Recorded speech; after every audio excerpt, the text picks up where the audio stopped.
Hey there, everybody. Welcome to Up All Night, a Horror Anthology Podcast. My name is Cortland, and with me today is just boring old Brandon. How you doing, Brandon? Hey, Cortland. Just being boring again. Oh, you only have to be boring one more time, and then we're done with Tales from the Crypt. Oh. Hey, Brandon, guess what? What? We got a special guest on today. From Ooh. Twitch, we have Miss Melly Bean. How are you doing, Melly? I'm good, Hey. I'm good. I am O'Melly Bean on Twitch, though. It's not Miss Melly Bean Oh, anymore. yeah. You know, you used to be Miss Melly Bean, and then you switched it up, and I was like, I mean, I wasn't very confused because, like, I'm not stupid. At least, No. at least I don't think I am. But yeah, how are you doing, Melly? I am doing phenomenal. Phenomenal. The name change was so important, though, because I do so many things that make you just go, oh, Melly. And it kind of just fits so much more. I love it. So we have connected on Twitch because we both play Dead by Daylight. So We do. I can't remember if we played a game together and then because I stalk. Okay, look, if I'm playing with a Twitch streamer, I always go to the Twitch stream and I'm like, hey, it's me, you know? So I think that's probably what happened with us. But yeah, I love watching your streams in the morning, the getting ready together. I love those, even though I don't know how to do makeup or anything. But I'm here for you, Melly. How are you doing? I'm doing good. Hey, stick around. I might teach you a thing or two. Oh, I could use it. Nice. So I have to say something really funny about today. It's just so magical. We're all in different countries because Melly, you're in Canada. Brandon's over in Wow. Australia, and then I'm in the United States. It's exciting. Look at us. Just a Very melding of international. worlds. It's so exciting. Yeah. The places this podcast has gone, I swear. I do have to apologize though. I know it's like super early because I think you're 2 hours behind us. Like, is it 6:30 a.m. or is it 7:30 a.m. right now for you? It's 6:30 a.m. for me. Oh, that's so early. Ooh, I'm so Ah, sorry. You're worth it. I'm like, Melly, get your ass up at crack of dawn on a Saturday. Come and record with us. Girl, make sure that you have a strong pot of coffee going. I'm such a demanding host. So Melly, I just want to know, what have you been playing on stream lately? I saw you playing a fun little like radio DJ kind of game that was a little bit of a murder mystery, and then of course there's Dead by Daylight. But what you been doing? So I played Radio Frequency. That's the one that you saw. It was a it was Killer Frequency. Killer Frequency, yeah. Phenomenal game. It was so good. You are a radio DJ and you have to take 911 calls because the 911 operator has to go to another town to go and take care of this police officer who was injured, and you're now fielding all these calls. You are the 911 operator. You have to help people through their issues, and it just happens to be the anniversary of a killer that's going around town and causing these issues, and it was so good. I don't want to give too much away because if you haven't played it, you need to play it. It was amazing. Other than that, I've been playing through some of the Chilla's art games. If you've never checked those out, they are the kings of atmosphere. You want to be creeped out. You want to feel like someone is stalking you. Cortland, this might be the game for you. It is so good. You're such a game salesman. You know, like I was thinking the Killer Frequency sounds like it's right up Brandon's alley, honestly. Yeah, that sounds great. He Oh, loves no, that it's shit. So good. So good. If you haven't played it, play it. You will not regret it, I promise. That's awesome. And then of course, you know, Dead by Daylight. Of course. I've been meaning to. I feel like when you stream, I'm just like not available to play, but I want to play with you again because like you guys were doing some custom lobbies one time, and I was like, I wish I was there. You are more than welcome anytime. Anytime. We love to play. I didn't want to be like, Melly, it's time to play with me. Like, I'm not going to do that to you. No, do it. Do it. Say, hey, hello, I'm available. Come play with me. I will play Dead by Daylight with anybody. I love playing Killer, but there is nothing more fun than hunting your friends down. So true. So true. Brandon and I used to play a couple of years ago now. He always main Zarina, and I got my girl Jane. It's a lot of fun. I love Jane the Queen. Oh, she's my favorite. I picked her mostly because she's thick in hell. You know, because she's thick as hell, and I guess she looked the sassiest. Okay, she does. When I play Dead by Daylight, typically I play Killer, and then I end up being friendly. So I can't help myself. Look, a survivor. If you're gonna like sit there and like look cute and stuff, like I can't kill you. So I'm pretty much the worst killer ever, but it's fun. I don't know if that's how we met. I don't know if I was cute and you didn't want to kill me, or if I killed you at some point. I don't know how it happened, but I'm happy it happened. Me too.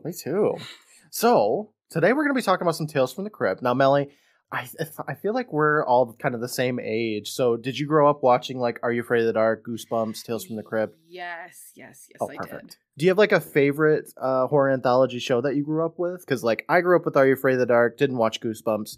Brandon grew up with Goosebumps, didn't watch Are You Afraid of the Dark. Where do you fall? I think I watched a little bit of both, to be honest with you. I remember, think that they like kind of followed each other consecutively, and I was always a bit of a night owl, so they would end up playing on a little bit later as well. And I just loved that creepy feeling and like those strange, weird stories and kind of the humor that came with Goosebumps. So no, I really enjoyed them growing up. They were so good. That's awesome. As far as Tales from the Crypt goes, I mean, I didn't watch it much at all growing up. I think I seen like maybe 1 or 2 episodes here or there on Fox when it was in syndicate or whatever. But like, have you seen a lot of Tales from the Crypt? No, that's one thing is, so I remember the Crypt Keeper. I remember his creepy laugh. Like I do remember watching it, but I don't remember the shows, which is why it was so great to be able to hop into an episode and then kind of hear that creepy laugh and then hear the cheesiest jokes in the entire world. It was it was definitely a blast from the past. He's gotten very punny this well, I guess we're on a new season, but lately he's been very punny. So yeah, he just gets punnier and punnier for sure. It's my favorite. Gotta up your game. We just got done watching Tales from the Crypt season 6 episode 1. It's got a really long name here. What is this one? Let the punishment fit the crime. So I'm going to ask Melly first. Melly, what did you think of Let the Punishment Fit the Crime? I enjoyed it. I mean, you can never go wrong watching Catherine O'Hara do Catherine O'Hara. So it was, I don't want to give too much away, but watching the way that everything kind of played out, how she did play this character that was seedy and not so great, get her comeuppance, was quite enjoyable. Classic Crypt, yes. I feel like we say that like every week, like, because most of the time, honestly, like with this character played by Catherine O'Hara, she's not like the worst character ever. Okay, she's actually kind of enjoyable, like compared to a lot of the characters we get in Crypt. Relatively, yes.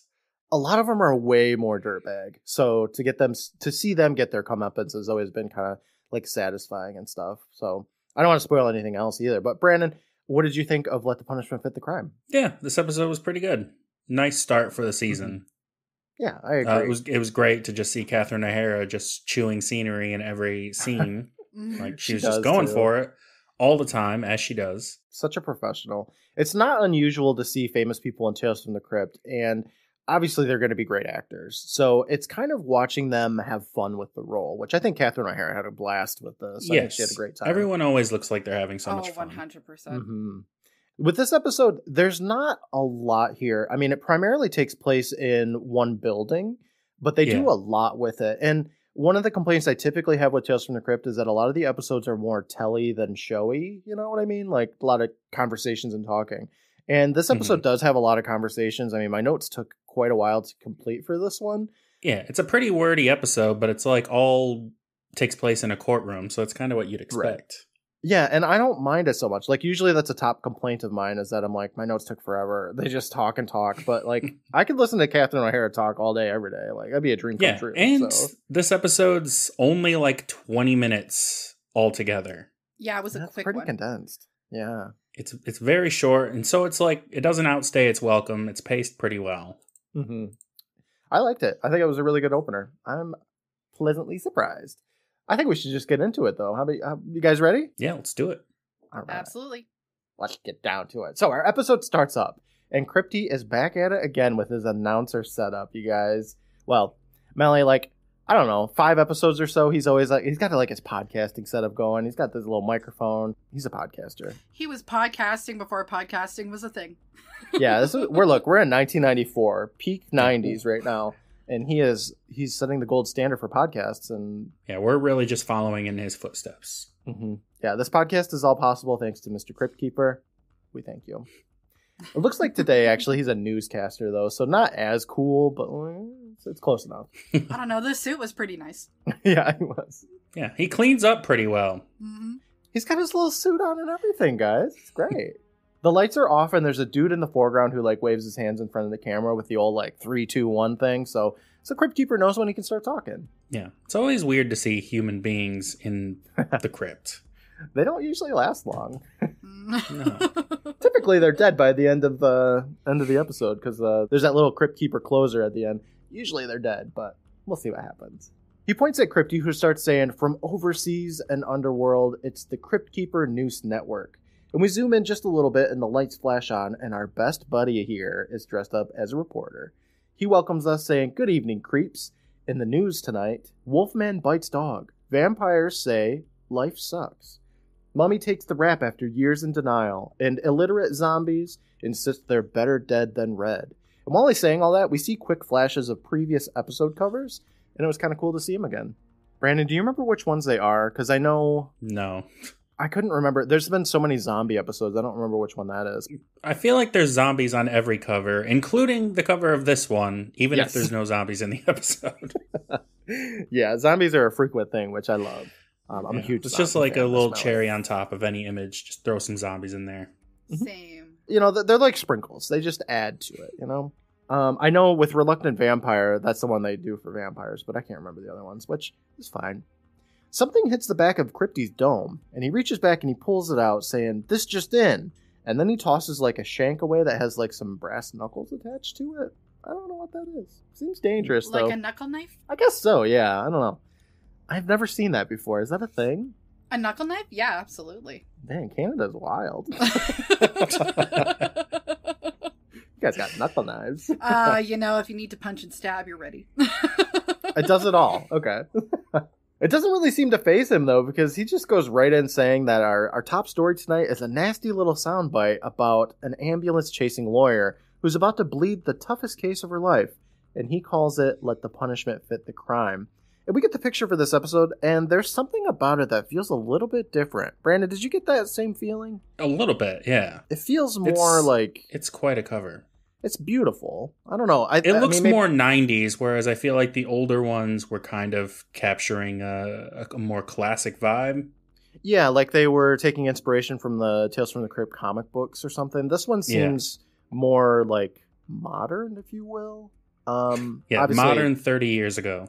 Right, yeah. A little bit of a different artist for this one. In the foreground, we have Catherine O'Hara, who's balancing on a raised half of one of those like courtroom balances. I don't know. Does that have a special name? Probably not. That's fine. A scale? A scale, sure. Scales of Justice, Cortland. Scales of Justice. There we go. She's got one leg off of it that's getting grabbed by like some zombies or something. Of course. Some zombies. Always the zombies. It's always zombies. Behind all that is a white-haired man who's just giant, and he's holding on to that balance and just kind of like watching. I thought it looked good. Yeah, just a giant man staring at Catherine O'Hara's ass on some scales. I mean... right. Nothing more should be said, I think. She's an icon, what can I say? We fade into the episode to this kind of like sleuthy, bass-heavy music, and we're in a waiting room of sorts. There's a bunch of people's legs. Like, we just watch people's legs. For a long time. Mm-hmm. A lot of people are just like fidgeting around, like they're kind of nervous and stuff. They're like scratching their legs with their other leg. You know, it's a scene. You know, it's a vibe. If you've ever been in a courtroom, that is the feeling for sure. You just want to get out of there. You don't want to be sticking around. Absolutely. Now, Melly, have you ever been in a courtroom? Do you have personal... What crimes have you committed? Yes, I have been in a courtroom on a couple different occasions. One of which was a mistake that I had made when I was very young. Don't drink and drive, kids. Not a good idea. Oh my gosh. The other two were not my fault. So we're good to go there. Now, Melly, if you want me to, you didn't actually have to answer that. Like, I can cut that out if you don't want people to know. No, it's all good. I've also been in a courtroom. One time I got pulled over because my headlight was out. And then I was like, but I fixed my headlight. And then they were like, too bad. I was like, oh, okay. Dang. You rebel. Yeah. Rough justice. Like, the worst. Yeah, no. I've mentioned before that, you know, I've been in a car accident and stuff like that previously, and things that have happened. For the most part, I'm an open book. If there was anything that I didn't want to say, I wouldn't say. I promise you that. So everybody in this courtroom, they're all fidgeting and shit. It looks really uncomfortable. We see a dude pacing back and forth until he goes over to a water cooler to get a drink. Another guy, he's smoking some cigarettes because, like, it's the 90s, and I guess you could just do whatever you want whenever you want. He gets up and he goes to sit to a different seat and then smashes his cigarette on the ground because the world is your dumpster. After about 45 seconds, we see a woman's legs walk on in, and she says, "Hey, Dick Tracy, is this really necessary for traffic ticket?" And we see there's a pair of legs right behind her. And the camera pans up, and we see that an officer is taking the handcuffs off of Catherine O'Hara, who asks if they can speed this shit up because, she got tickets to the Knicks games. What's the Knicks, Brandon? Is that baseball? That's probably baseball, right? That's basketball, It's basketball. I think. Yeah, that's basketball. Look, I know nothing about sports, so Catherine O'Hara's got me beat here for sure. Well, she got me beat in every category, honestly. Yeah. Don't compare yourself to her. I can't. I'll go into a deep depression. Yeah. I'm nothing. Oh, Catherine. She's wonderful. With her hands released, she kind of rubs them because, handcuffs are the worst. And this character here, her name is Geraldine. Apparently, I don't remember ever hearing it. They call her Jerry, I think, a couple of times. I'm going to refer to her as Jerry in my notes, if I don't just refer to her as Catherine O'Hara, because that's who it is. Mm-hmm. Jerry here takes a look around the room and sees a couple of people just sitting in there.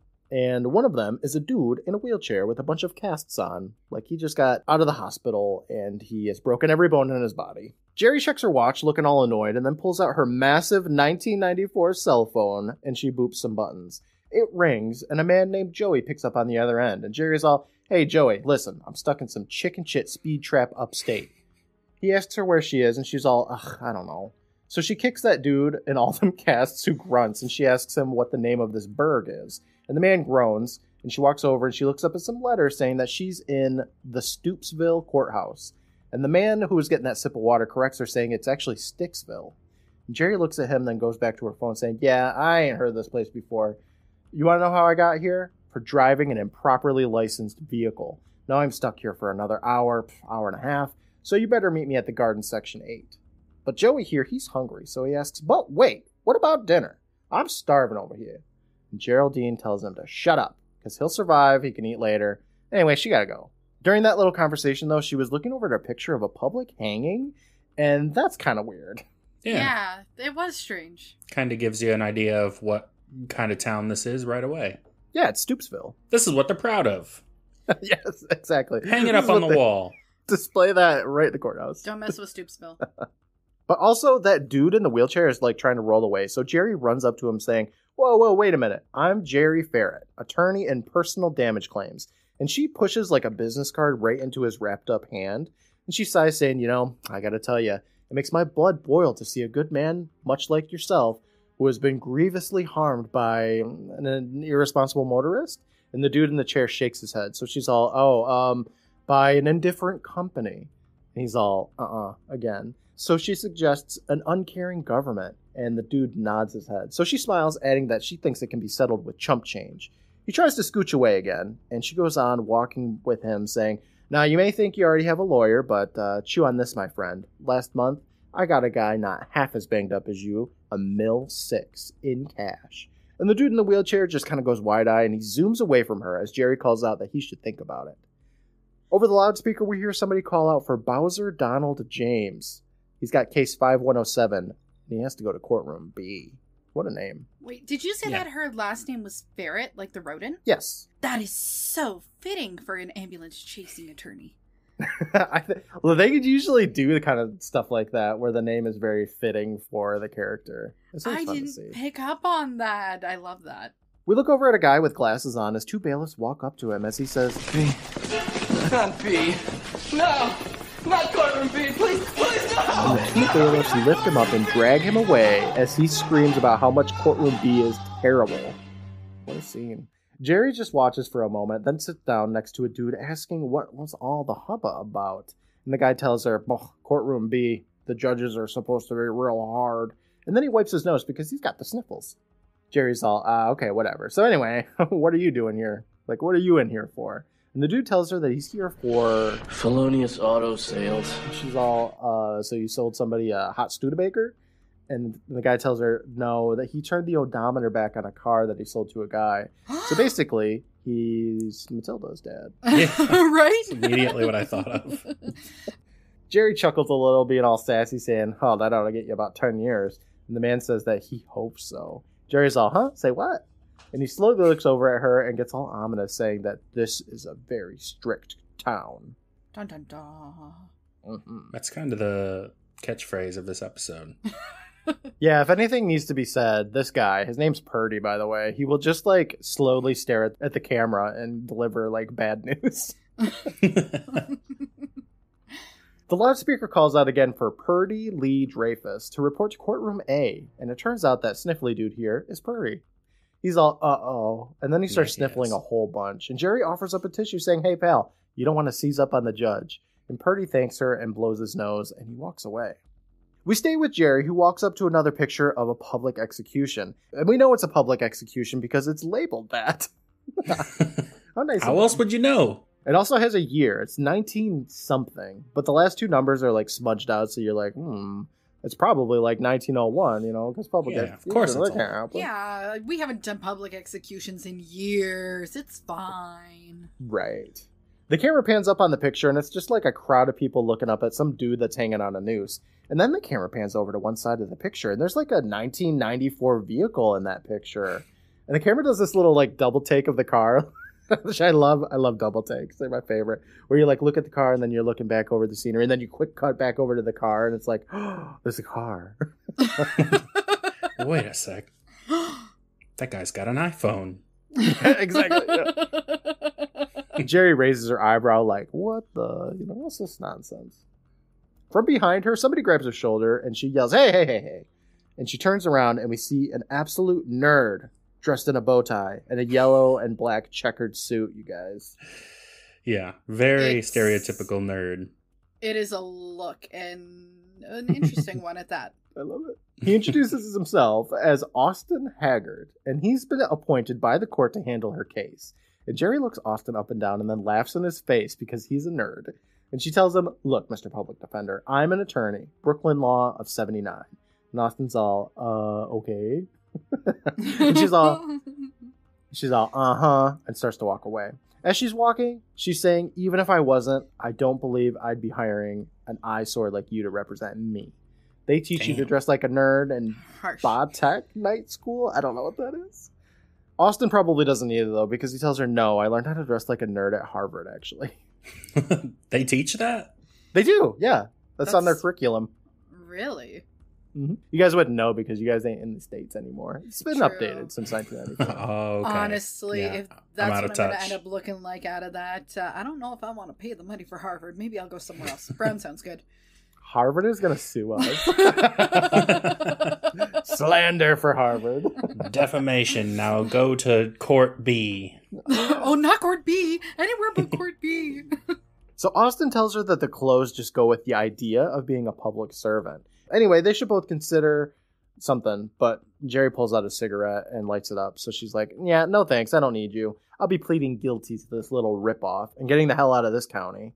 But Austin tells her, no, I don't think you want to do that. This is a very strict town. Look, I can get the charges reduced. Jerry swivels around and screams, putz, in his face, and Austin falls back into a chair. She tells him that she told him what she wants. From the loudspeaker, a voice calls out for public defender to report to courtroom B. So Austin gets up and he races away, apologizing that he's a little overbooked. Jerry pulls out her massive cell phone again, and she boops a button and goes to start using it, but there's this weird, scrambled recording on the other line. So she just, stares at it for a second when the loudspeaker lady calls out that she needs to report to courtroom A. So, it's time for the courtroom, you guys. Over in courtroom A, we look over at the judge who bangs his gavel down, and there's another man in there who just, smiles. And I assume this is the prosecutor. I don't know a lot about court stuff. Is that the right term, right? You got the defense and then the Look, Judge Judy didn't really prepare me for this episode. I don't see a bailiff at all. I don't know. Oh, well then they're missing the most important part. Yeah. Purdy from before starts crying and getting taken away as Jerry walks on in. And she looks at Purdy like, oh, what the hell is his problem? Because he's crying and stuff. And then she walks over to the stand to be in front of the judge, who tells her that she's charged with Section 86 of the State Penal Code, driving an illegally licensed vehicle. He asks her if she's ready to enter a plea, and Jerry's all, I'm sorry, Your Honor, but my attorney isn't present. And then from the door busts Austin, saying, oh, yes, I am, Your Honor, and walks over and pushes Jerry over to the defendant area. Like a superhero bursting into the room. Right, but kind of spoilers, Austin's the worst. Isn't he, though? Yeah. He's He's not very good at his job. No. And that's all I'm going to say. I don't want to spoil it.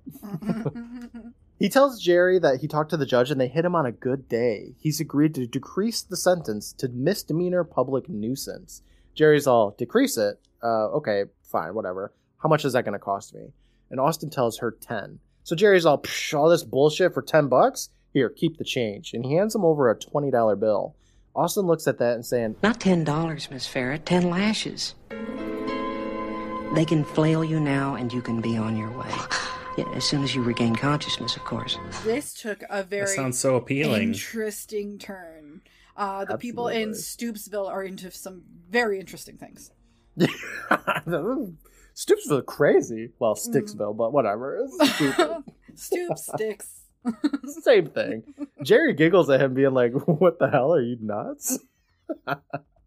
The judge calls down to Austin saying, Mr. Haggard, the court's offer is good for about another 5 seconds. So Jerry calls out, Your Honor, nowhere in New York is corporal punishment. He stares at her, so she smacks her lips saying, Okay, I'd like to enter a plea of not guilty to the original charges and depend on the court's swift delivery of justice, just like Nancy Grace. And she and Austin sits down. The judge is all, you want swift justice. Well, you've got it. And he looks over at the prosecutor asking, What you got there? So this dude stands up saying, Miss Ferret was apprehended with this license plate. And he holds up that license plate that says SUEM, like SUE space EM. To the point. Good advertising. I know, right? She's got to get her customers when she can get them. Mm-hmm.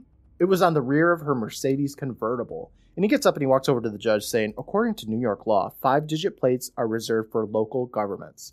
The judge takes a look at that plate asking, Is this yours, Miss Ferret? And we look over at Jerry and Austin just like jumps up and he runs out of the courtroom, which is really weird. But Austin does what Austin does, you know. The judge just ignores that, asking, Well, Miss Ferret? And Jerry looks up at him with a sigh, saying, Begging the court's pardon, that is not a 5-digit plate, Your Honor. The judge is like, yeah, it is. See here, 1 S, 1 U, 2 E's, and 1 M. Let me see, 1, 2, 3, 4. Yep, that's 5 digits. So Jerry claps back. Actually, the space between the 2 E's counts as 1 digit, making it a 6-digit plate, which is just the type reserved for passenger vehicles. You guys like all this courtroom drama? I love it. Yeah. I'm enthralled. I'm eating it up. Yes, me too.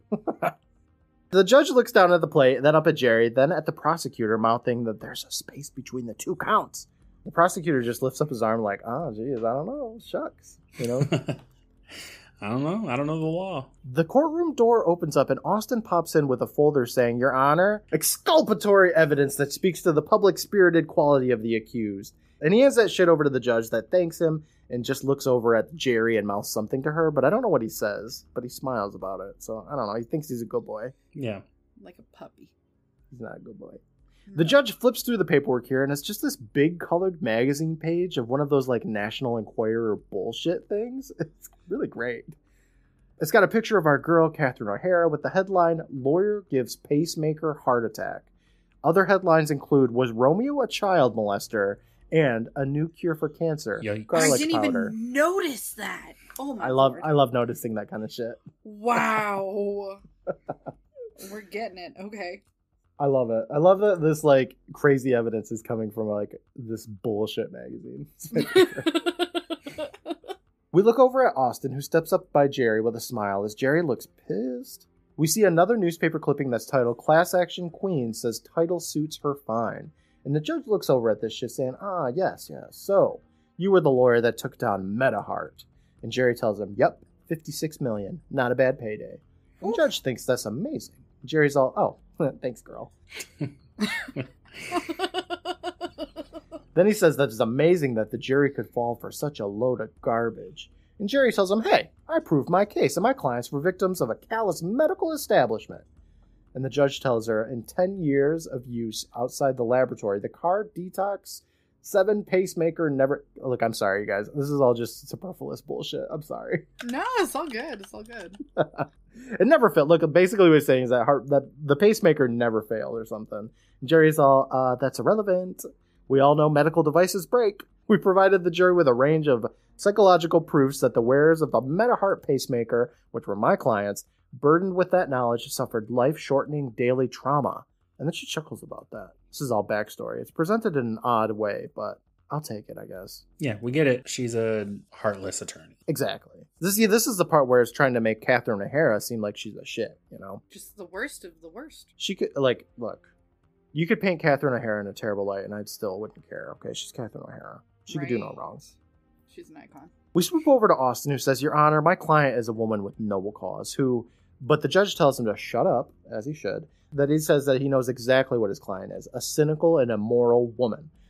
Discredit to her profession, and she's lucky he doesn't charge her for illegal solicitation of services for this, and this snotty license plate. And he chucks that shit across the room. And then the judge calls out, guilty as charged, and he bangs his gavel down. And Jerry's all, what? Guilty? Like hell. And Austin runs up to the judge saying, Your Honor, I would ask at this time for a sentence of public service. And the judge says, public service? Oh, no. You see, not in this case. The fine is 100 lashes to be administered immediately. And we get a zoom of Catherine O'Hara's shocked face, and she looks like she does not want 100 lashes. No. Yeah, surprisingly. Right? I take her as a woman who can handle anything. You know what I mean? Like, she wouldn't be afraid of absolutely anything. In this case, though, she wants none of that. No lashes. She prefers 0 lashes, yes. Yes. Can I please have 0 lashes instead? Can she give the lashes instead? Right, she should be, yeah. So she calls out, hey, no, wait. 2 bailiffs bust in and grab her as she yells out, hey, what are you doing? I'd like a jury trial. I'll sue your ass for false arrest. It's great. She just starts yelling about how she's going to sue everybody as she gets dragged out of the courtroom. In the waiting room, Jerry is still struggling against the bailiffs, and she's screaming about how she'll pay them out and just like all this shit until she gets dragged to another room. She goes down some stairs, and we see Purdy's down there crying. Jerry yells at him, asking, what the hell are you crying about? And Purdy turns around, and we see that his nose is just, like, totally cut off. And he says, They cut off my nose. Aw, shucks. They cut off my nose. Like, I know it's supposed to be, like, a terrifying moment, like a... but it was just so funny and so cheesy. The way, like... the way that you could stare into his nostrils. Like, you couldn't look away. Like... this is CG, right? Like, it's gotta be. Right. It has to be. This is prosthetic. Do you think it's prosthetic? It has to be. This show wasn't doing CG. I feel like it was 1994. Look, Brandon, we did cover, what's that one movie we watched that just had really amazing special effects? What was it called? Death Becomes Her? I mean, they did that in 1992. I think it's CG. It looks a little off, though. I don't know. I mean, I can't complain too much. It's 1994. Like, they did what they did. But it does. It just looks kind of funny. There's no, like, blood dripping anywhere. It's just, like, cleanly cut off. Like, it was cut with a laser. Clean off. Somebody pulled out a lightsaber, cut off this dude's nose, and was like, there you go. Cauterized and all. Beautiful. Yeah. He's perfectly fine. He just ain't got no nose. I got no nose. Got no nose.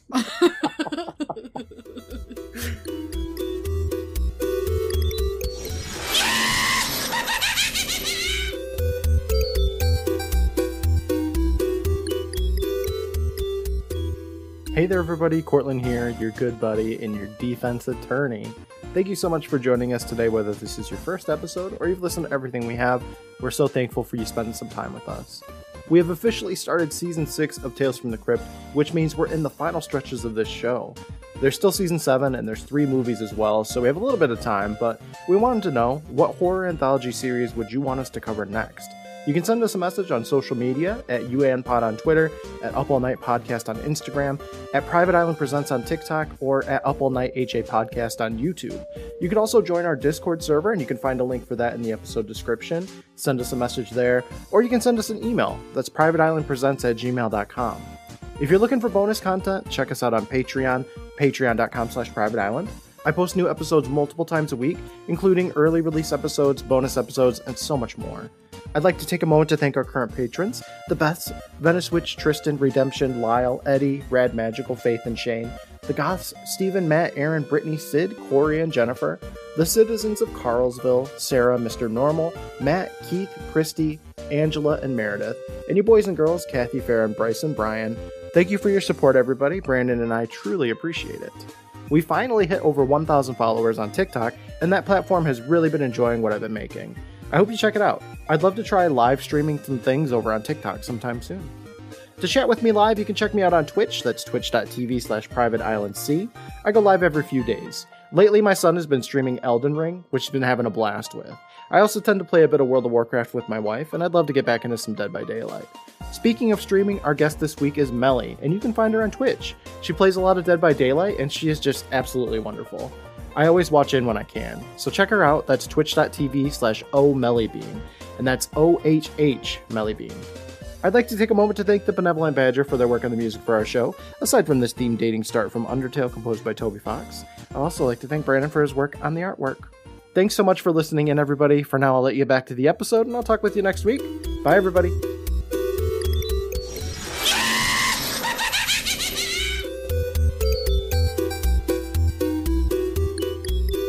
This guy coughs a bunch, and we zoom into Jerry's face, and we see like this couple of different angles here. It's just like flashes to her in different angles of shock. Yeah, right. You just see 50 different angles of Catherine O'Hara reacting. It's great. I love it when it reminds me of Goosebumps. Like that seems like a Ron Oliver thing. You know, Ron Oliver was a director for a lot of episodes of Goosebumps, and he did some Are You Afraid of the Dark too. And it just screamed Ron Oliver to me. Like that's what he would do in this situation. So after that, like, expose of Catherine O'Hara faces, she gets dragged further down the hallway. And we hear the noise of people getting their lashes, and there's just a bunch of screaming and shit down here. It's awful. Yeah, because that would suck. Yeah. I mean, I don't want 100 lashes, so... Look, hot take here. Being whipped probably hurts. I mean, some people are into that, but these people don't seem to enjoy it. Oh. No. Definitely hurts. No. Everybody here is not happy with whips. No. Well, they're all off screen. We don't get to actually... Look, spoilers. Nobody that we see gets whipped on screen. So this is an Outlander. So Jerry here's yelling about, like, you know, this was a terrible mistake. And all these people are, like, screaming around her and stuff. And she's like, I'm not getting my lashes. She's about to get pulled into the whipping room. But Austin jumps up from behind her yelling, stop! And then he's all like, good news, Miss Ferret. The judge looked up the state code and your license plate has 6 digits after all. Exactly like you said. Your case has been thrown out. He just seemed far too happy about that. I feel like if I was a defending lawyer, I'd be happy if my guy got out, you know? Yeah, absolutely. He does seem a bit happy. I wonder what's up with that. A little too happy. Like, we're only halfway done, you guys. Something else has got to happen, you know? Well, this would be a really boring episode. But he smiles and he says, told you I'd get you off. And Jerry pushes the bailiffs away and then pushes up Austin against a wall, which I feel like is assault, but I love what she yells. She yells, you little turd. That is going to be the best insult of all time, because how do you come back from being called a little turd? You don't. You're destroyed. You're done. So she yells out, You little turd! I had this thing beat until you showed up with that file folder. How dare you go dig it through my car! You stink, you hear me? You're a nag on his way to the glue factory. She goes to power walk away, but she stops and say, I'd rather be dead than you. and then continues to power walk through the hallway and up the stairs. That's rough. She does a good power walk. In the waiting room, Jerry gets stopped by her incredibly boring business card that gets shoved in her face. She didn't even try with this business card. It basically just says Jerry Ferret, and it's ridiculous. To the point, Cortland. To the point. I guess, but you got to pizzazz it up a little bit. Come on. Everything needs a little pizzazz. A furniture salesman, I feel like, would have a better card than that. Like, give me a break. Oh, for sure. A man asks her if this is hers, and she asks, why? You got legal problems too? And the dude tells her, no, but you do. You have the right to remain silent. And Jerry starts saying, like, no, as bailiffs come up and grab her. And the loudspeaker starts calling out that she's got to go to courtroom B, you guys. Oh, shit. I've heard that it's a bad one. It stands for courtroom bad. Isn't that where Buddy got his nose cut off? This is not good. This is not good. Is Catherine O'Hara about to get her nose cut off? I think that the guy, Purdy, I think he got his nose cut off in courtroom A, though, didn't he? I don't know. All the courtrooms are bad. He wasn't like screaming, kicking and screaming like the other guy, so maybe it was A. Maybe. I mean, this is a good way to get a cheap nose job, I suppose. Yeah, he's never looked better. We cut over to her getting into courtroom B, and she looks around a little, and some like dramatic music starts playing. as we look on over the courtroom. And it looks boring, okay? But suddenly Austin pops up and he's all, "Hi, I've been appointed." But Jerry screams, "What the hell's going on?" And Austin's all, "Well, it seems like you gave your business card to a man upstairs that had already retained counsel." And he walks over to Jerry to sit down at the defendant's spot, and she asks, "Yeah, so? That's not illegal." And Austin tells her, "I'm afraid it is illegal. You see, this is a very strict." But he gets interrupted saying, "Shut up, I get the picture." Jerry's like, "Fuck this, let's get this over with." We look over at the judge's seat, and everyone rises up as the judge walks in and stands and looks over at Jerry. With Jerry, she's all, what the fuck is this? That's the same judge? Because we see it's the same dude from courtroom A. Austin scoffs, asking, "Why do you say that?" And then everybody sits down, and Austin looks again at the judge, saying, "Oh, okay, I think I see what you mean." Well, they are related. This one's a lot more conservative. But don't worry, I have a strategy. And he pulls out a little piece of paper. And the judge starts up the trial, asking if Jerry's ready to stand trial. So Austin stands up saying, "Yep, we are." And the judge goes into it saying that the accused stand trial with the charges of illegal solicitations of services in this courtroom. "How do you plead?" And Austin pipes up saying, "We plead not guilty." And Jerry's there nodding her head like, "Yeah, we are." And Austin continues, "By reason of temporary insanity." And then Jerry starts choking a bit because that's insane. That is insane. Austin waves his hands her way, saying, "Your client, my honor." And then he pulls out his paper and he restarts saying, "Your honor, my client is the actual victim here. As a child, she was psychologically abused by her entire family. She repressed those horrors until recently. And this inner turmoil made her act irrationally on the occasion in question." Sounds like a shut and closed case to me, you guys. Yeah, no, she's insane. Let her go. She's free. I'm convinced. The judge looks over at Jerry and then starts laughing at her, saying, "What a load of guilty as charged." And he bangs his gavel down. And he asks her if she's ready for sentencing. And Jerry quickly stands up and grabs Austin, yelling, "Is this your strategy? Are you crazy?" And Austin looks at her, saying, "I believe you used the same defense yourself on a number of occasions. I guess I just didn't do it right. My bad."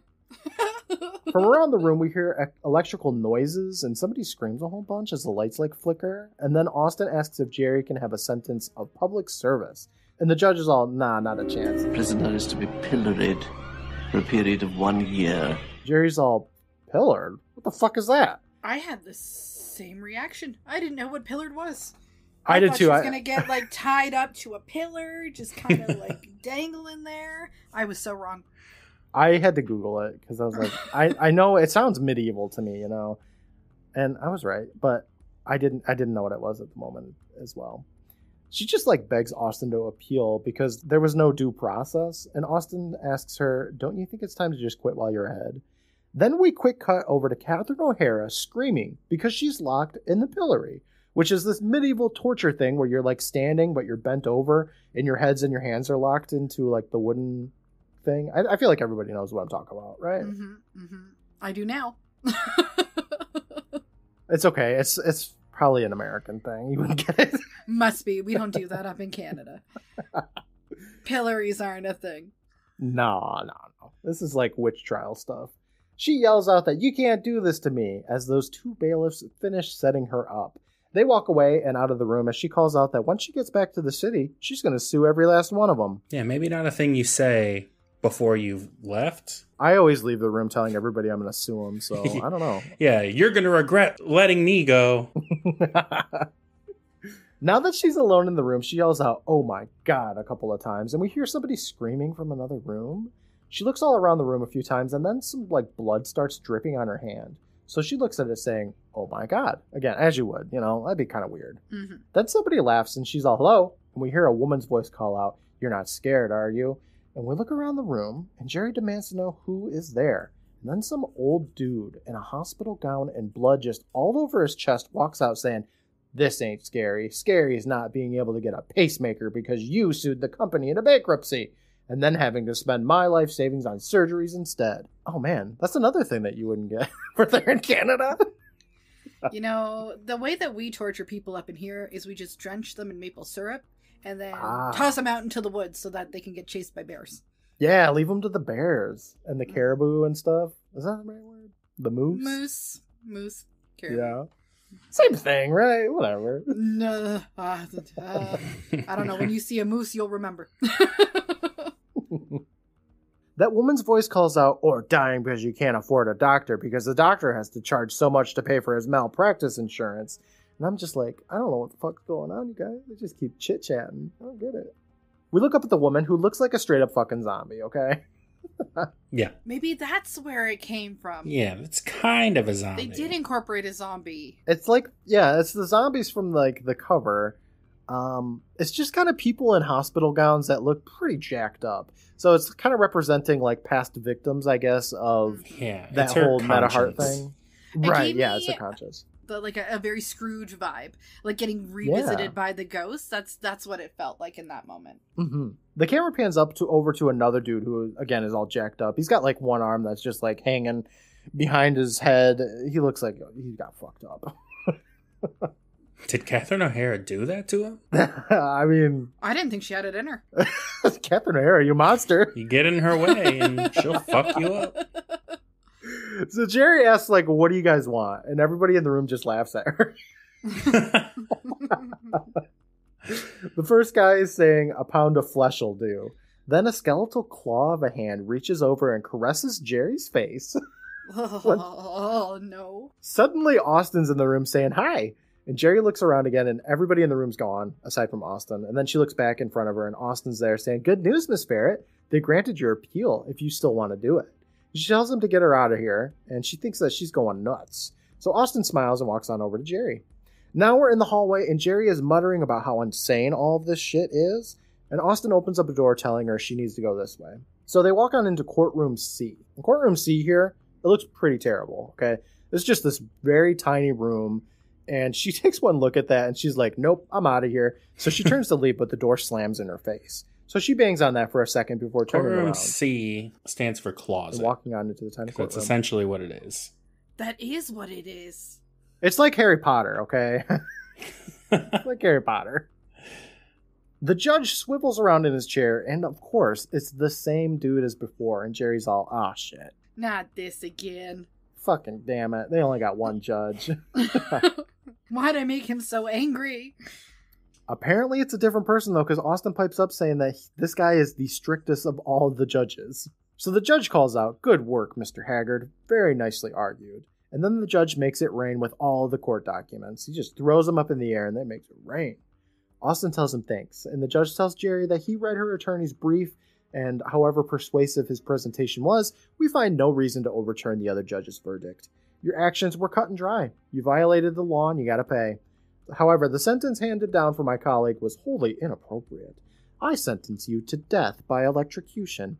Sentence to be carried out immediately. Isn't that a little This harsh? escalated, you guys. Good. Are we going too far? Has this gone too far? Not yet. Jerry faints a little touch here, and Austin asks, Your Honor, begging the court's pardon, may I approach the bench? And the judge is all, yeah, sure. So Austin walks on up to the bench and looks right up at the judge and starts whispering some things.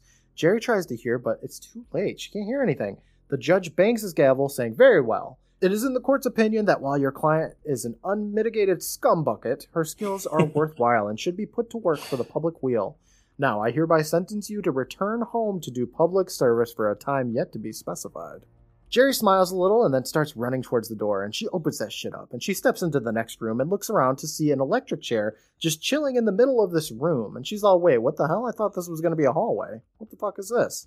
And Austin steps inside and he closes the door, saying, oh, it is. It's a way out, you know, because she wants a way out. She turns around to leave, but screams because all those zombified people are now behind her, and the dude with the hole in his chest welcomes her back and says that we got a feeling we might bump into you again. And the woman adds, this time you're going to get what you deserve. Jerry screams, no, I'm not supposed to get into that chair. And all of the zombies, just plus Austin, walk up on her telling her to take a seat. So Jerry frantically yells like no a bunch of times, and the judge told me I'm going to be going home to do public service. Isn't that what he said? And Austin tells her, yeah, now get out of my way. I feel like I'm going fast. I'm sorry. No, this is what happens. This is what happens. He pushes her aside and takes a seat on the electric chair himself. And he pulls off his toupee and tells all the zombies to strap him down. So Jerry asks, wait, what are you doing? And Austin tells her that he's getting out of Sticksville for good. Yeah, I thought I'd be stuck here forever until you came along. In my day, I got off more big-time dirtbags with a slap on the wrist than a low-life ambulance chaser like you could count. We didn't use any cheeseball victim defenses either. We just bought the jury. Jerry argues, but wait, I get to go home and do public service, right? And Austin's all, oh, girl, you are home. And I'd rather be dead than you. And he starts laughing a whole bunch as one of the zombies pulls the lever and Austin starts getting electrocuted a whole bunch until he fucking dies. Toasted. Damn. Here we go, you guys. We zoom in on Jerry's face, and she puts on a pair of glasses, and then we zoom out, and we see she's got Austin's nerd suit on with his bow tie. This is so great. Complete with that hair piece that he took off. And she looks down at herself saying, no, not like this. Not a nerd. I love how it's just like, it implies that outfit is just like part of being a public defender. It's like a Sailor Moon transformation. Oh my god. Please no. She's a nerd now. She still looks great though, guys. It's Catherine O'Hara. She's rocking it. I mean, she makes it work. The bow tie and the Buddy Holly glasses, like, yeah, she's rocking it. The fun thing is though, like she doesn't have pants on. She's got like a skirt on, so like it's gender appropriate. We hear the loudspeaker call out, Miss Public Defender, report to courtroom A. And she screams out, no, a whole bunch. And then we fade away. What a fun little ending that was. I loved it. Yeah, it was. It summed it up so nicely. I mean, that toupee, that reveal, that was a moment. And it's great, too, because, like, I watched the episode once and then I took my notes again. So I've seen it twice. And I didn't really catch the parts where Austin was like, hey, can we just, like, have her do public service? Like, he is looking for a way out the whole episode. And it's great. 100%. You don't notice it until you watch it the second time through him. I ended up doing the same thing. I'm like, oh, he is pushing for that. Now I know why. So that's why he was so terrible. That's why he ran in there with all that, like, file evidence. Because he knew that she had a case. And he was like, nope, she ain't getting out of here. She's taking my job. I'm dying. She has to be a nerd. Like, I'm going to run out here, go to her car, grab this shit. But it's really weird. This episode gives me the, like, if we're looking at an Are You Afraid of the Dark episode, it feels like the Tale of Station 109.1 a little bit.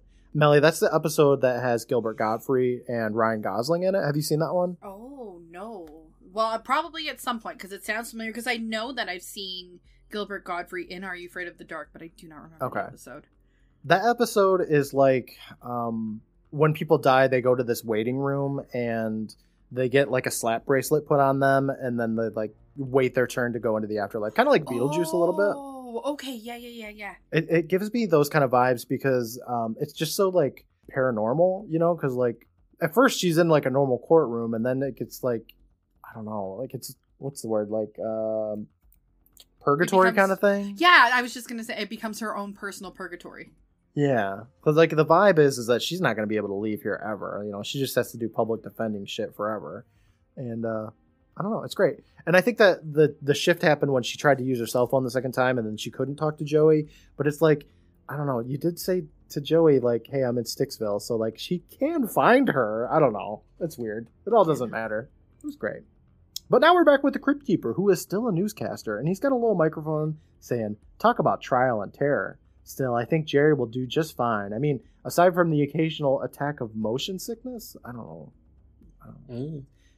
And he giggles. And now it's time for business news. We pan back to see that dude from the beginning of the episode is dead now. And he's just got that shank in him. That, what was it called? Knuckle knife. Knuckle knife. He got a knuckle knife in him. Yeah. So he's dead now. Crypty asks, so Chip, what happened on the shock exchange today? And Chip can't talk, though, because he's dead from his back wound, and it like spurts blood. It's great. And we step to another angle of the Crypt Keeper saying, sorry, looks like it's time for the spurts report instead. Then he laughs and he's all like, oh boy. And then he laughs us out of the episode. So look, that's what happens, okay? It's not as boring as I just said. A lot of laughing. What do you guys think though? Like overall, did you love it? I loved it. I loved it. I really enjoyed it. I had no complaints whatsoever. I loved the little turns that it took. And then that little twist at the end with Buddy and the toupee. And it was just so good. How about you, Brandon? Did you love it? Yeah, I enjoyed it quite a lot. Like I said, it's a short episode and it just kind of keeps moving and it keeps escalating. And yeah, the guy dies at the end. He fucking died. It's just what he wanted. It is. You know, the whole time he wanted to die. And I wanted him to die too, so we all got what we wanted.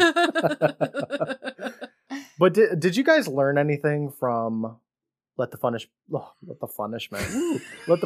fit the crime? Did you guys learn anything? I have an alternate title. Yeah, I learned that being a public defender is apparently like the biggest curse you can have as a human being. Mm-hmm. It's the worst, Brandon. You can't choose who you're taking care of or what cases you're really taking. You just got to kind of help whoever comes in there. That does not sound like fun. Yeah, you might as well just die. Yeah, I guess it's better just to die than be a public defender. I don't know. I learned if you have the sniffles in the courtroom, your nose is gone, okay? You don't show up to court with sniffles because they will cut your nose off. Seriously. Or Take do, a hanky. and then you get a nose job. If you need one, sure, that's a quick way to do it.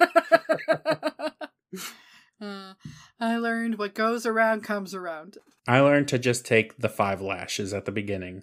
Be done with it. Yeah. I could handle 10 lashes, I think. I feel like it'd be kind of like getting your back scratched a little bit, right? Yeah. Depends on who's sure. doing the lashing, I guess. Better than being a public defender. Exactly. Well, this episode, it has a really long title. Let the punishment fit the crime. I feel like we might be able to come up with a better title than that. It's kind of a just plain title. Like there's usually a pun. Yeah. Let's see. I'm trying to think. I can't think of any. Honestly. Styx Creek. Oh, okay. All right. Night Court. Ooh. These ones are harder. It was so much easier when it was when it was Out of the Dark. They took my nose. They took my nose. They took my nose. He did a great job. I think we should meet this cast, though, you guys. How about that? Yes. Yeah, who are these people? First off, we got Catherine O'Hara, who plays Geraldine Ferret. Catherine O'Hara is wonderful, you guys. Yeah. She's also Canadian. She is Canadian, yes. So I think, obviously, the first thing I ever saw her in was Home Alone, because she plays the mom in Home Alone and Home Alone 2. And she does the iconic scream, which, so good. But she also does a lot of stuff. Like, she was in Brandon's favorite movie, The Nightmare Before Christmas. She played Sally. Yes. Yeah. Beetlejuice. Mm-hmm. She was in Beetlejuice. Yes. Lydia Dietz's mom. I can't remember her name, though. She's in the new one, in Beetlejuice when it comes out. Yeah. I didn't know that. That's exciting. Yeah. She was also in Schitt's Creek. Melly, have you seen Schitt's Creek? I've seen a few episodes, and she is so good. She's so funny. She's my favorite character. Honestly, I like all the characters, though. I can't lie to you guys. She's been in tons of stuff, though. A lot of voice work. She was in like some Skylanders Academies. She did 26 episodes of that. She was in the Addams Family, that animated movie from 2019. She played Grandma Frump. Wasn't she in Chicken Little as well? I didn't see that. Chicken Little? You never saw Chicken Little? No. I've not seen Chicken Little either. You know what? We turned on Chicken Little for my son, and he was like, I don't want to watch this. So I haven't seen Chicken Little. Wait a second. Bartok the Magnificent? They made a movie out of that bat from Anastasia? Wait, really? Yeah. That was such a good movie. Wow. Oh my god. I haven't... that was one of my favorites growing up. I feel like she should have been a Disney princess. Well, I mean, it's based on a real princess. You know what I mean. She was in Elemental, too. So she's been in a lot of things, like, recently. Most recently, you guys, she was in Fraggle Rock, Back to the Rock, which I didn't know existed. Oh, my goodness. Is that even out Catherine yet? O'Hara. I see you in Fraggle Rock. I love her. Like, there's a lot of celebrities that I'm like, I wish I could meet them. And Catherine O'Hara is definitely up there, along with Sigourney Weaver. Oh, yes. Love them. Oh, she was also in the Magic School Bus Rides again, you guys. Wait, we can ride the Magic School Bus again? We can. Hopefully it's less dangerous. Remember that one time that one kid pulled off his helmet in space and died? It was crazy. Oh, my Lord. Yeah, really should have stayed home that day. Next up, guys, we got Peter McNichol, who played Austin Haggard, the attorney guy, the weirdo, the nerd, if you will, the nerd. Mm-hmm. And Austin, he started things off. I forgot to say when Catherine O'Hara started it off, but it doesn't matter. Peter started it off in 1981 with something called Dragon Slayer. So, goddamn, starting it off on a high note, I see. Really in the nerddom. He was also in Ghostbusters 2, but I couldn't tell you what he played in that. I mean, I can because I can see it. Dr. Did Janice you see Howell. Ghostbusters 2? I feel like Ghostbusters 2 used to play all the time on Easter, so I've seen some of it. He's in Baby Geniuses. Oh, shit. I never want to see Baby Geniuses. Never. He was in Pepper Ann, Brandon. Pepper Ann. Oh, awesome. Melly, do you remember Pepper Ann? She was Oh too my cool for God. 7th grade. Pepper Ann. Yes, I remember her. Oh my God. This is crazy. More recently, hold on. He was in Stuart Little 3. Harvey Birdman, attorney at law. I just mentioned that the other day. 7 episodes of Grey's Anatomy. Damn, okay. Boy's got some chops. American Dad, Agents of S.H.I.E.L.D., The Big Bang Theory. He was in a series of unfortunate events, the Netflix version, which I believe Catherine O'Hara was in as well. So that's cool that they reconnected for a second there. Potentially. I don't know. I make up headcanon in my head about all these things. Most recently, he was in 2021's All Rise. He played 9 episodes of that show. But he's still, he's still around, still kicking it and everything. Yeah. He's got 3 upcoming projects. He's still doing stuff. Nice. Next, let's talk about the judge, I guess. Joseph Maher. I don't know if I'm saying that right. He passed away, unfortunately, in 1998. So a couple of years after this episode came out. So rest in peace, Joseph.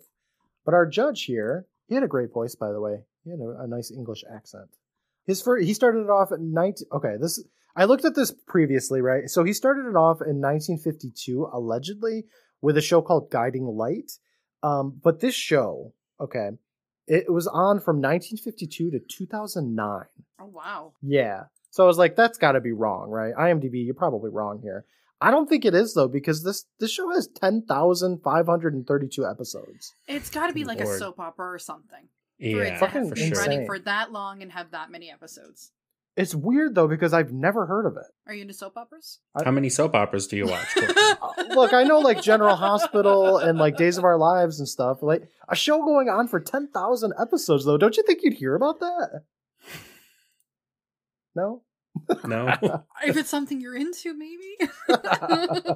Look, I'm just impressed here. I don't know how anybody can have a show going for 10,000 fucking episodes. Anyway, he was in MASH and Diary of the Dead, but the 1976 version. Whoa. So, Oh, yeah, sorry. He was in Wonder Woman, though, 1978's Wonder Woman. Oh. nice. My sister loves that show. Time After Time. Oh, I wonder if that's anything to do with the Cyndi Lauper song, because I love that song. Oh, yeah. 1979. It does not. Yeah. This happened the last time, Brandon. Time After Time came up one time, I think when we were doing Are You Afraid of the Dark? It's about Jack the Ripper.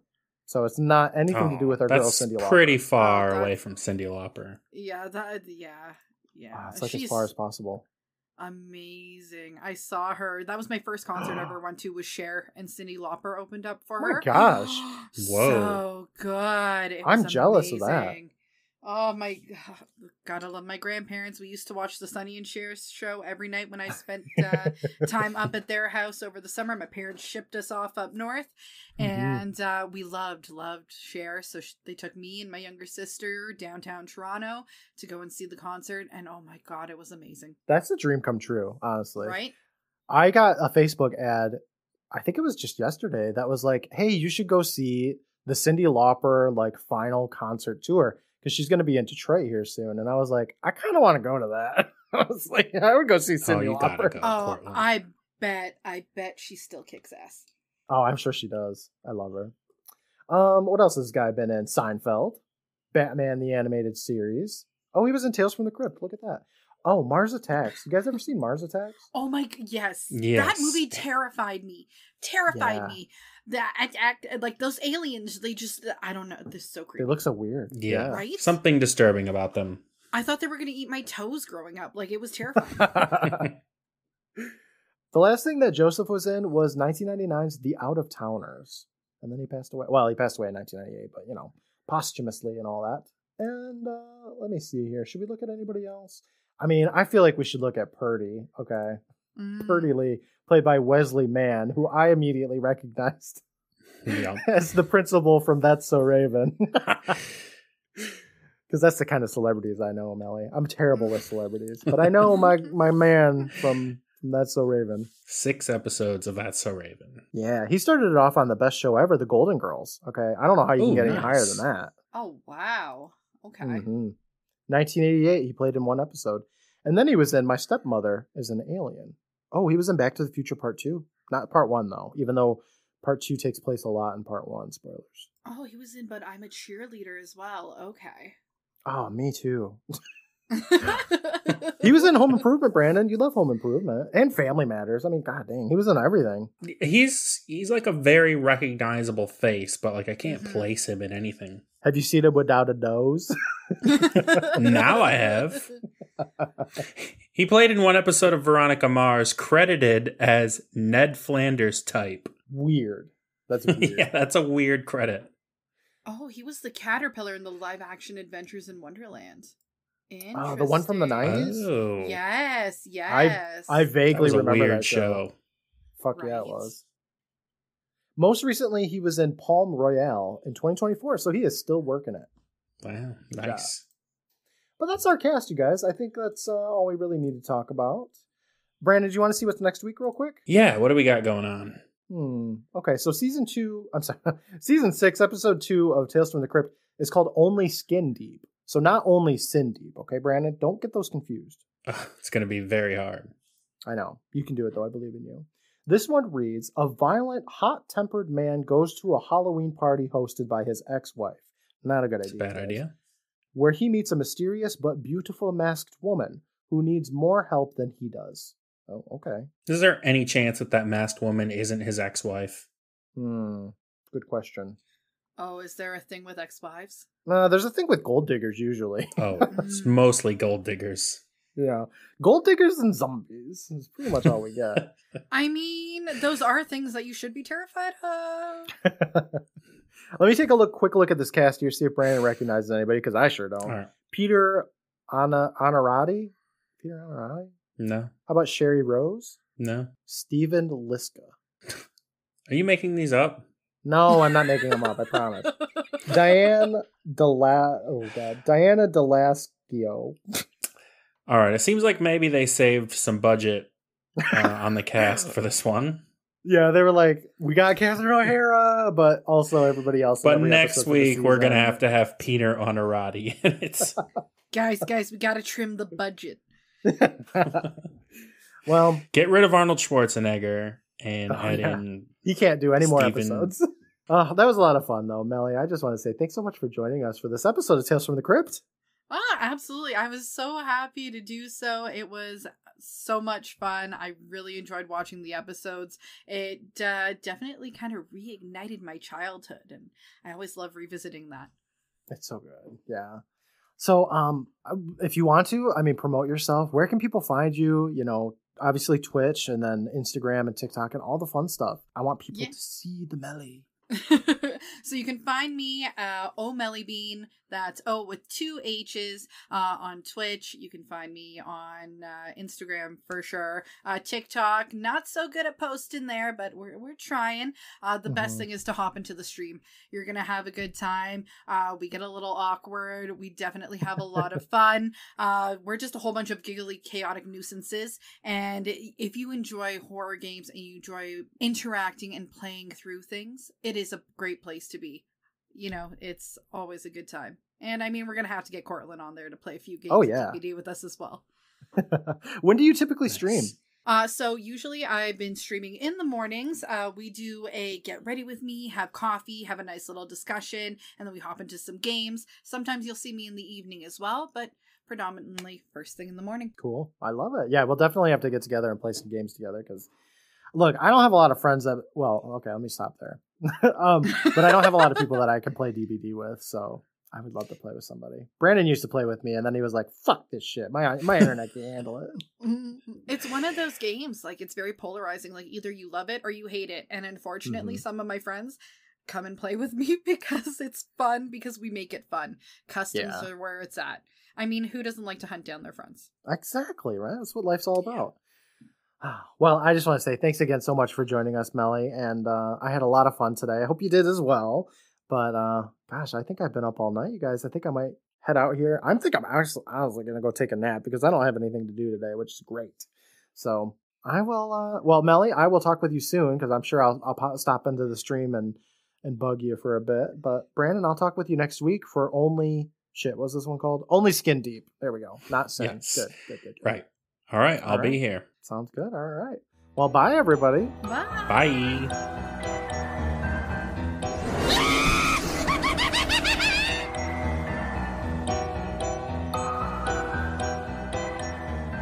They cut off my nose.